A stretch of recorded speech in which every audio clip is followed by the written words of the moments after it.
العالمين. الحمد لله يما رب العالمين، الحمد لله. فدا الأقصى يما.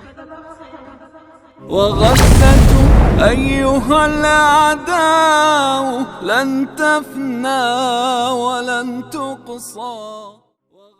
Crimes are committed everywhere. Although the rate of crimes may differ from one country to another, but still, crimes are committed everywhere. But there are certain types of crimes that are committed in only one location. Have you come across any other nation outside Palestine where it is subject to unlawful and illegal occupation, where the occupier, Israel, is adamant about expelling the original and the traditional owner of the land? There is none, only Israel. Have you heard of any state that has been found on a territory that does not belong to them in modern history except Israel? There is none. Have you heard anywhere in the world where hospitals were targeted by rockets and bombs that claimed the lives of thousands of people in the past many decades? You won't find any country that is guilty of these crimes except Israel. The sad reality is that these crimes have been supported by the so-called civilized world that has been preaching human rights, while the blood of these innocent people are all over their hands. But how were they able to get away with all these terrible crimes for many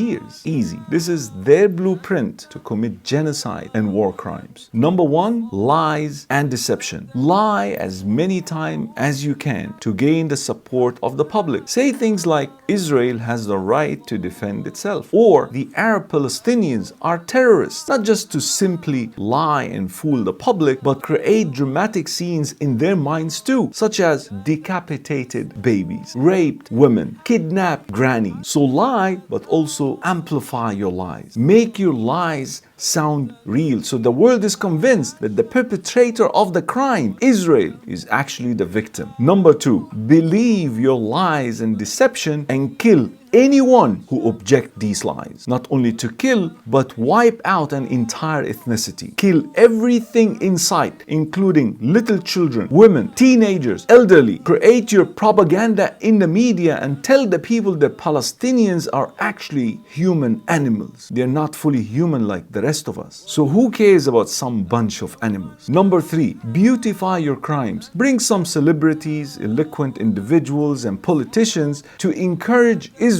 to defend itself, a phrase that has become synonymous with war crimes and genocide. In any case, Palestinians are animals, right? So give them hell, burn them all, use the media to legalize your crimes. Number four, convince and persuade the world that these hospitals, schools, mosques, churches, and even homes are actually not what they appear to be, but rather hiding places for terrorist groups who are out there after the destruction of Israel. And so we have to wipe them all. But we've never targeted innocent people. We've never targeted any civilians. This is the fault of those terrorist groups. And finally, number five, if none of these options were successful, if none of them satisfied the oppressors really, then collective punishment is the only solution. Give them a taste of Nagasaki and Hiroshima. Because at the end, Palestinians, it's all your fault. Because you had the audacity to even think that you're equal to us. How dare you dream to live with dignity and respect like the rest of humanity? So you deserve it. But the sad news to the oppressors is Palestinians never die. Those who have passed away already are alive with their Lord and rejoicing with the provision that Allah subhanahu wa ta'ala, God Almighty, has promised them. And those who are still alive, those who are still present, will remain like thorns and pain in your necks and backs until the day of judgment. So, despite all difficulties, Palestine will be free, inshallah. Palestine will be free. وغزة أيها الأعداء لن تفنى ولن تقصى. أجادت في صمود الحق حتى ثار واقتصى.